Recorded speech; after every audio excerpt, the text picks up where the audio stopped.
Hello दोस्तों, आज हम लेकर आए हैं आपके सामने राजस्थान के लोक देवता से संबंधित महत्वपूर्ण प्रश्नोत्तरी पार्ट 2 लेकर आए हैं। और अगर आपने पार्ट फर्स्ट नहीं देखा है तो ज़रूर देखिएगा। और जितना मज़ा आपको पार्ट फर्स्ट देखने में आया है उससे भी कई गुना जो है मज़ा आने वाला है आज के जो है टॉपिक में, राजस्थान के लोक देवता से संबंधित महत्वपूर्ण प्रश्नोत्तरी में। तो चलो स्टार्ट करते हैं। फर्स्ट क्वेश्चन है, वीर तेजाजी का जन्म नागौर जिले के किस ग्राम में हुआ था? झाकली, खरनाल, भरनाई, बुड़सू। तो इसका जो है आंसर होगा खरनाल। अब हम क्वेश्चन है सेकंड, जहार पीर। जहार पीर के नाम से किस लोक देवता को जाना जाता है? फर्स्ट ऑप्शन है देवनारायण जी, गोगा जी, हड़बू जी और रामदेव जी। तो इसका आंसर होगा गोगा जी। थर्ड क्वेश्चन है, परचा बावड़ी कहाँ स्थित है? पुष्कर, कोलायत, रामदेवरा या भीनमाल। तो ये स्थित है रामदेवरा। रामदेवरा में स्थित है क्योंकि रामदेवरा में रामदेव जी का थान है। किसका थान है? रामदेवरा में रामदेव जी का थान है। और रामदेव जी जो थे देवता, उन वो जो भी चमत्कार करते थे ना, उस चमत्कार को क्या कहा जाता था? पर्चा कहा जाता था। और उन्होंने एक जो है और चमत्कार किया था कि वो पर्चा बावड़ी रामदेव जी ने जो निर्माण की थी। ठीक है, अगला जो क्वेश्चन है, छेड़छाड़ का देवता किसे कहा जाता है? तो इल्लोजी। इल्लोजी को क्या कहा जाता है? छेड़छाड़ के देवता कहा जाते हैं। लोक देवता कल्लाजी राठौड़ का जन्म कहाँ हुआ था? लोक देवता कल्लाजी राठौड़ का जन्म कहाँ हुआ था? बुटाटी, हरनावा, रेण या मेड़ता। तो इसका ऑप्शन राइट होगा डी, मेड़ता। अब कई जने बोलते हैं याद नहीं होता, तो याद कर लो ना। कैसे करोगे कि भाई मेड़ता, मीरा जन्मी मेड़ते, मीरा जन्मी मेड़ते, मीरा का मेड़ता। तो मीरा का जन्म कहाँ हुआ था? मेड़ता में हुआ था। और कल्लाजी तो इनके क्या थे? भतीजे ही थे, तो इन्हीं का भी जन्म मेड़ता ही में ही होगा। तो इसी प्रकार से हम याद कर सकते हैं कि ये जो मीरा जी के जो भतीजे थे कल्लाजी राठौड़ जो मीरा जी के भतीजे थे, उनका भी जन्म कहाँ हुआ है? मेड़ता में हुआ है। कल्लाजी को 4 हाथों वाले देवता कहा जाता है। कितने हाथों वाले? 4 हाथों वाले देवता कहा जाता है। अगला क्वेश्चन है, वर्तमान में राजस्थान के लोक संत के रूप में पीजे वीर चित्तौड़गढ़ के युद्ध में 30 शाखा में बादशाह अकबर की सेना के विरुद्ध लड़ते हुए शहीद हो गए, वो कौन थे? तो बग्गा जी, मेहा जी, हड़बू जी, कल्ला जी। इसका भी ऑप्शन राइट होगा कल्ला जी। कौन? कल्ला जी। मेड़ते में जन्मे थे। 4 हाथों वाले देवता के नाम से प्रसिद्ध कल्ला जी, जो अकबर से युद्ध करते हुए क्या हो गए थे? शहीद हो गए थे। वे लोक देवता कौन है जिनके भजन रम्मत प्रारंभ होने से पहले गाए जाते हैं? रम्मत प्रारंभ होने से पहले गाए जाने वाले जो है देवता कौन से हैं? कल्ला जी, मल्लिनाथ जी, पापू जी, रामदेव जी। तो इसका ऑप्शन राइट होगा डी, रामदेव जी। अगला क्वेश्चन है, छोटा रामदेवरा। कैसा रामदेव? छोटा रामदेवरा नाम से प्रसिद्ध रामदेव जी का मंदिर किस राज्य में है? ऑप्शन है उत्तर प्रदेश, मध्य प्रदेश, बिहार या गुजरात। तो इसका ऑप्शन राइट होगा गुजरात। रामदेव जी का जब भजन भी एक है जिसमें ये गाया जाता है कि थाने तो ध्यावे आदो मारवाड़, थाने तो ध्यावे पूर्व मारवाड़ियों, आदो गुजरातियों। तो इस प्रकार से गुजरात में भी रामदेव जी का जो है रामदेव जी को मानने वाले खूब जने हैं। अगला जो क्वेश्चन है, राजस्थान के कौन से लोक देवता सांपों के देवता के रूप में पूजे जाते हैं? पूजे जाने वाले देवता। तो बीका जी, देव जी, गोगा जी और रामदेव जी। तो इसका जो है ऑप्शन राइट होगा सी, गोगा जी। अब गोगा जी। अगला क्वेश्चन है, किसान वर्षा के बाद खेत जोतने से पहले गोगा राखड़ी कहाँ बांधते हैं? हाली दोनों पर, हाली पर या हल पर या इनमें से कोई नहीं। तो इसमें से ऑप्शन राइट होगा हमारे बी, हल हाली दोनों पर क्या है? गोगा राखड़ी बांधी जाती है। अगला क्वेश्चन है, निम्न में से कौन रामदेव जी से संबंधित नहीं है? हड़बू जी, केसरिया कुंवर जी, आई माता जी, लाली बाई जी। तो इसका ऑप्शन राइट होने वाला है बी, केसरिया कुंवर जी। क्योंकि हड़बू जी और रामदेव जी तो क्या थे? मौसेरे भाई थे। दोनों क्या थे? मौसेरे भाई थे। कैसे भाई थे? मौसेरे भाई थे। और आई माता जी और डाली बाई जी, इनकी दोनों क्या थी? शिष्या थी। तेजो जी के पुजारी को क्या कहते हैं? घोड़ेला, महाराज, पुजारी, पंडा। तो इसका ऑप्शन राइट होने वाला है घोड़ेला। अब खूब जने बोलते हैं अब याद नहीं रहता है, तो याद हम इस प्रकार से याद रख सकते हैं जिस प्रकार से ये तेजो जी महाराज है। और इनकी जो है घोड़ी है लीलन सिंगारी। क्या है? लीलन सिंगारी। तो हम इस प्रकार से याद रख सकते हैं, जो इनका पुजारी है वो तेजो जी महाराज और लीलन दोनों की क्या करता है? पूजा करता है। यानी जो है तेजो जी महाराज का जो पुजारी है वो तेजो जी महाराज वे उनके घोड़े की भी पूजा करती है, इसलिए उनके पुजारी को भी क्या कहा जाने लगा? घोड़े कहा जाने लगा। इस प्रकार से ये छोटी सी ट्रिक है जो हमें कन्फ्यूजन पैदा नहीं होगा उसके बाद में, अगर हम एक बार ये ट्रिक अपना लेते हैं तो। बाड़मेर में तिलवाड़ा में स्थित मंदिर किस लोक देवता से संबंधित है? तिलवाड़ा। मेहा जी, रामदेव जी, गोगा जी, मल्लिनाथ जी। तो मल्लिनाथ जी तिलवाड़ा बाड़मेर में इनका मंदिर है। अगला क्वेश्चन है, कौन सी जाति पाबू जी की अनुयायी थी? चारण, थार, गुज्जर, जाट। तो इसमें थोरी। तो इसमें जो है आंसर सही होगा बी, थोरी जो थे वो पाबू जी के अनुयायी थे। चारण जाति जो है वो करणी माता के अनुयायी थे। जाट है जो तेजू जी महाराज के अनुयायी है, तेजाजी महाराज के। और गुज्जर जो है वो देव नारायण जी जो थे उनके अनुयायी गुज्जर है। तो थोरी जाति के जो है वो अनुयायी पाबू जी महाराज के हैं। अगला क्वेश्चन है पाबू जी के जीवन पर लिखित महत्वपूर्ण रचना पाबू प्रकाश किसके द्वारा लिखी गई है? तो आसिया मोहजी, करणी दान, मुरली लाल, खिड़िया चन्नन। तो इसका ऑप्शन राइट होने वाला है हमारे आसिया मोहजी। अब बोलते हैं याद नहीं होगा, पाबू जी ने खूब बड़े बड़े जो है कारनामे किए, तो इसीलिए एक जो है फैन हुआ होगा, एक क्या हुआ होगा, एक फैन हुआ होगा जिसने क्या है पाबू प्रकाश जो है लिखी हुई है, इसीलिए जो है इसके नाम से भी अगर आपको जो है याद आसानी से हो जाएगी, आसिया मोजी।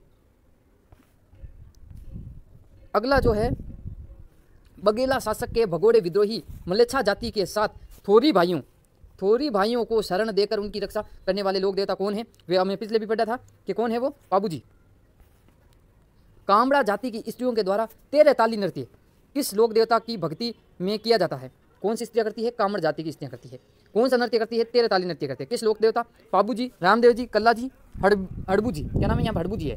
तो इसका ऑप्शन राइट होगा बी, रामदेव जी। अगला क्वेश्चन है बाबा जंजार की जन्मस्थली इमलोहा गांव राज्य के किस जिले में है? बाबा जंजार, क्या पूछा गया? बाबा जंजार की जन्मस्थली कहाँ है, किस जिले में है? तो ऑप्शन आपके सामने है अलवर, सीकर, चूरू, झुंझुनू। जब जंजार नाम दिखता है तो सभी लोग क्या करते हैं? जंजार का क्या करते थे? झुंझुनू करते थे। और फिर परीक्षा में भी यही करते हैं। और फिर घर पर आकर क्या बोलते हैं कि मेरा जो है जंजार जी वाला पक्का सही हो गया, क्यों? मैंने जंजार से झुंझुनू कर दिया। अब उनको मालूम नहीं है कि जंजार जी का जो जन्मस्थली जो है झुंझुनू के ही पास वाले जिले में, कहाँ? सीकर में है। तो आज से हमेशा याद रखना होगा कि जंजार जी का जो जन्म है वो झुंझुनू में नहीं बल्कि झुंझुनू के पास वाले जिले सीकर में है। इसी प्रकार एक जो है महत्वपूर्ण देवता है जिनका नाम है सिकराय। क्या है? सिकराय का भी क्वेश्चन आता है कि इनका जन्म स्थली कहाँ है? सिकराय। तो इनका जो जन्म है ऑप्शन यही है। तो इनका जन्म खूब जने क्या कर देते हैं? सिकर कर देते हैं, सिकराय, सिकर। तो इसका जो है ऑप्शन सिकर नहीं होगा। सिकर के पड़ोसी वाला जिला कौन सा होगा? झुंझुनू। तो अब हमें याद रखना होगा सिकराय का जन्म स्थली कौन सा है? झुंझुनू। और जंजार जी का जो है जन्म स्थली कौन सा है?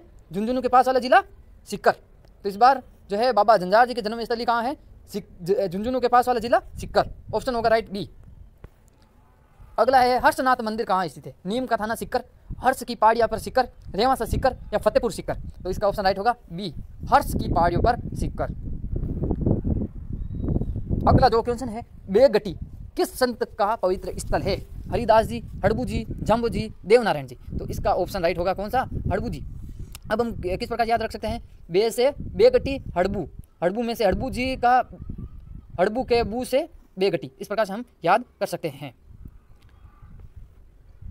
अगला क्वेश्चन है तेजो जी की पूजा की जाने वाली प्रतिमा उनको कौन सा शस्त्र लेकर दिखाया जाता है? जब उनकी पूजा की जाती है तो उनके हाथ में कौन सा शस्त्र दिखाया जाता है? तो तलवार, धनुष, भाला या लाठी। तो सबको मालूम है धनुष तो होगा नहीं, लाठी होगी नहीं, और तलवार या भाला में कन्फ्यूजन रहते हैं। तो जब उनकी पूजा की जाती है तो उनके हाथ में भाला नहीं बल्कि क्या रखते हैं? तलवार। क्या रखते हैं? तलवार। आप भी कभी तेजो जी मंदिर में जाइए, वहाँ पर उनके हाथ में क्या रहेगी? तलवार। महत्वपूर्ण क्वेश्चन है। तो अगली हम बात करते हैं। गोगा जी की सवारी थी लाल घोड़ी, सफ़ेद घोड़ी, नीली घोड़ी या काली घोड़ी। तो इसका ऑप्शन राइट होगा नीली घोड़ी। कौन से लोक देवता शेखावाटी क्षेत्र में धनी लोगों को लूटकर उनका धन गरीबों एवं जरूरतमंदों में बांट दिया करते थे? क्या करते थे? ये कहाँ के देवता है? शेखावाटी के देवता है, जो धनी लोगों से धन लूट के क्या कर देते थे? गरीबों में बांट देते थे। तो फर्स्ट ऑप्शन है डूंगर जी, जवाहर जी, फत्ता जी, झुंझार जी या फिर कल्ला जी। तो इसका ऑप्शन राइट होगा ए। तो अब इसको भी याद करने की एक ट्रिक है। कौन सी ट्रिक है? तो इस प्रकार से हम याद कर सकते हैं कि जो डूंगर जी, जो जवाहर जी थे, वो क्या करते थे? जो धनी व्यक्ति थे उनसे क्या करते थे? जवाहरात, हीरे जवाहरात जो है हीरे जवाहरात लूट कर क्या कर देते थे? गरीबों में बांट देते थे। क्या बांट देते थे? हीरे जवाहरात बांट देते थे। तो जवाहर से क्या हो जाएगा? जवाहरात हो जाएगा, हीरे जवाहरात हो जाएगा। वो हीरे जवाहरात धनी लोगों से लूट कर किन में बांट देते थे? गरीबों में बांट देते थे। इस प्रकार से हम याद कर सकते हैं डूंगर जी, जवाहर जी होंगे जो ये देवता होंगे। वीर बग्गा जी का जन्म कहाँ हुआ? रीडी, बीकानेर, बेगटी, फड़ोदी, इमलोहा सीकर या जोरेडा नागौर। तो इसका ऑप्शन राइट होगा ए, रीडी बीकानेर में बग्गा जी का क्या हुआ था? जन्म हुआ था। अगला क्वेश्चन है संत पाबू जी के शिष्य मुख्यतः हैं, संत पाबू जी के शिष्य मुख्यतः हैं रेबारी, गुज्जर, जाट या छिंपा। तो इसका आंसर कौन सा होने वाला है? फर्स्ट, रेबारी। अगला क्वेश्चन है सांथू गांव। कौन सा गांव? सांथू गांव। सांथू गांव में किस लोक देवता का मंदिर है जहां हर वर्ष भादवा सुदी नवमी को मेला लगता है? हड़बू जी, फत्ता जी, वीरकल्ला जी या बग्गा जी? तो ऑप्शन सही होगा बी। याद करने के लिए हम ऐसे इस प्रकार से याद कर सकते थे। जो फत्ता जी थे वो क्या थे? साधु थे। क्या थे? साधु थे। और गांव कौन सा था? सांथू थे। सांथू वाले गांव में साधु फत्ता जी। ठीक है, इस प्रकार से हम याद कर सकते हैं। ये केवल याद करने की ट्रिक मात्र है। और ये सभी महत्वपूर्ण क्वेश्चन है जो हर बार पेपर में पूछा जाता है। और आप सोच रहे होंगे, कई जने सोच रहे होंगे ये क्वेश्चन इजी है, खूब जने सोच रहे होंगे कि ये क्वेश्चन क्या है, डिफिकल्ट है। तो ऐसा कुछ नहीं है, इसमें सारे क्वेश्चनों का समावेश किया गया है। और आजकल जो सभी जो है पढ़ने वालों का क्या है, स्तर बढ़ गया है। सभी लड़कों के जो है पढ़ने का क्या बढ़ गया है, स्तर बढ़ गया है। परंतु पेपर का लेवल है वो का वो रखा गया है। आजकल आपने जो है पेपर जिन्होंने दे रखा है उनको मालूम है पेपर का स्तर जो इतना हाई लेवल का नहीं आता कि कोई कर भी नहीं पाता है। क्यों? अगर कोई व्यक्ति, अभी जो है सरकार की क्या मंशा है कि अगर पेपर हम ज़्यादा हार्ड दे देते हैं तो जो है बच्चों का क्या होता है, मानसिक रूप से वो क्या हो जाते हैं, प्रताड़ित हो जाते हैं। कहते हैं कि मेरे में इतना कम टैलेंट है। इसलिए वो सरकार भी क्या करती है कि उन बच्चों के लिए क्या करती है, पेपर को क्या बनाते हैं, स्तर को क्या रखते हैं, थोड़ा कम रखते हैं, ताकि बच्चे भी क्या करते हैं, खुश रहते हैं कि यार हमारे नंबर खूब आ रहे हैं। इसलिए जो है पेपर का स्तर भी नॉर्मल रखा जाता है, नहीं कि ज़्यादा हाई लेवल का रखा जाता है। परंतु लड़के क्या कर रहे हैं, अपने स्तर जो है बढ़ा रहे हैं। अभी रीट का एग्जाम हुआ, उसी में भी आप देख लो 2 गुना मेरिट भी 130 के पास चली गई। क्यों? क्योंकि जो पेपर का स्तर था वो क्या था, कम रखे जाते हैं। तो इसलिए ये जो क्वेश्चन है, ये क्वेश्चन जो है हर पेपर में देखने को मिलते हैं और भविष्य में भी ये क्वेश्चन जो है देखने को मिलेंगे आपको। तो हम आगे बात करते हैं। लोक देवता केसरिया कुंवर जी, लोक देवता केसरिया कुंवर जी के थान पर किस रंग की ध्वजा फहराई जाती है? ऑप्शन ए होगा केसरिया, सफ़ेद, हरा केसरिया या सुर्ख लाल। तो खूब जनों के जो है डायरेक्ट करे होंगे केसरिया, परंतु ये ऐसा नहीं होने वाला है। केसरिया तो ऑप्शन फर्स्ट ही गलत हो गया, हरा केसरिया भी गलत हो गया, सुर्ख लाल भी गलत हो गया। तो इसमें ऑप्शन कौन सा राइट होगा? बी, सफ़ेद। अगली हम बात करते हैं मीणा जाति के लोग। किसके? मीणा जाति के लोग। मीणा जाति के लोग किस देवता की झूठी कसम नहीं खाते हैं? फर्स्ट है भूरिया बाबा, रामदेव बाबा, देव बाबा या उपयुक्त सभी की। तो इसका ऑप्शन राइट होगा ए, भूरिया बाबा।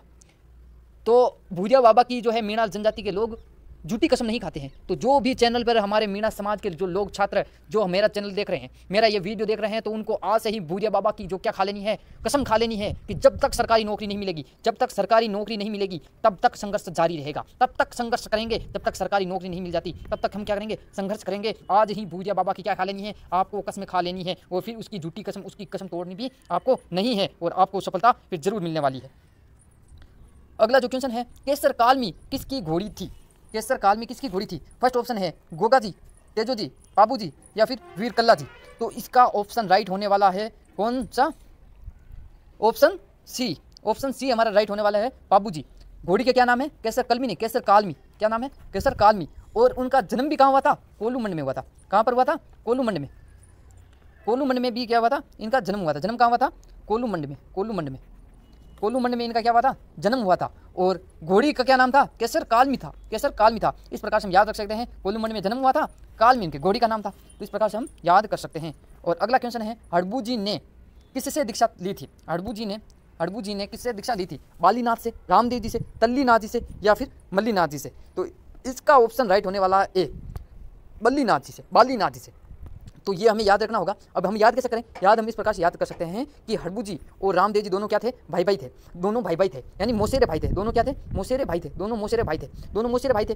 तो आजकल भी हम देखते हैं जो भी चचेरे भाई होते हैं, जो भी ममेरे भाई होते हैं, जो भी मौसेरे भाई होते हैं, वो दोनों क्या होते हैं? एक स्कूल में जाते हैं, एक टीचर के पास शिक्षा लेने जाते हैं। इसीलिए रामदेव जी और हड़बू जी दोनों किन के पास गए थे? दोनों एक ही टीचर के पास गए थे। और वो कौन थे? बालीनाथ जी। तो अगर आपसे पूछ ले रामदेव जी के गुरु कौन थे, तो भी वे बालीनाथ जी थे। और हड़बू जी के गुरु कौन थे, तो भी वो कौन थे?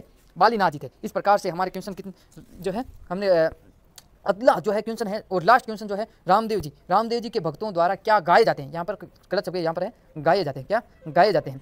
तो ब्यावले, पवाड़े, इनमें से नहीं या कवाली। तो इसका ऑप्शन राइट होने वाला है, ए, ब्यावले।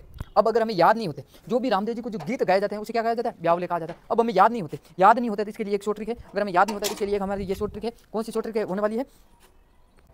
कि अगर किसी की क्या नहीं हो रहा हो, किसी का ब्याह नहीं हो रहा हो, किसी का क्या नहीं हो रहा हो, ब्याह मतलब शादी, किसी का ब्याह नहीं हो रहा हो, तो रामदेव जी की क्या कर सकते हो, आराधना कर सकते हो। और रामदेव जी आपकी जो है जरूर जो है मनोकामना पूरी करने वाले हैं और आपकी सरकारी नौकरी लगाने वाले हैं। और फिर अपना आपका क्या हो जाएगा, फिर आपका ब्याह हो जाएगा। और फिर उसकी खुशी में आपको कौन से रामदेव जी के कौन से गीत गाने हैं, ब्यावले गीत गाने हैं। आपको जो गीत गाओगे उस गीत को क्या कहा जाएंगे, ब्यावले कहा जाएंगे। क्या कहा जाएंगे, ब्यावले कहा जाएंगे। तो इस प्रकार से हमारे जो है आज के जो है महत्वपूर्ण 30 क्वेश्चन जो है पूरे हुए हैं। और इसी प्रकार से जो हमारा थर्ड वीडियो जल्दी आने वाला है लोक देवता से संबंधित इंपॉर्टेंट क्वेश्चन, जिसमें हम 50 क्वेश्चनों पर जो है डिस्कस करेंगे। और उन क्वेश्चनों से बाहर परीक्षा में एक भी क्वेश्चन नहीं जाने वाला है। और जो भी तैयारी कर रहे हैं उनसे एक निवेदन है कि आप तैयारी करो, लोक देवता उद्योग किसी भी अगर आप टॉपिक को पढ़ रहे हो तो उसके क्वेश्चन आंसर जरूर मिलाइए, ताकि जब आप परीक्षा हॉल में बैठो तब आप जो है क्वेश्चनों को देखकर जो है डिप्रेशन में न जाओ, क्वेश्चनों को देखकर आप अच्छा फील करो और आपका जो है श्योर सिलेक्शन होने वाला है।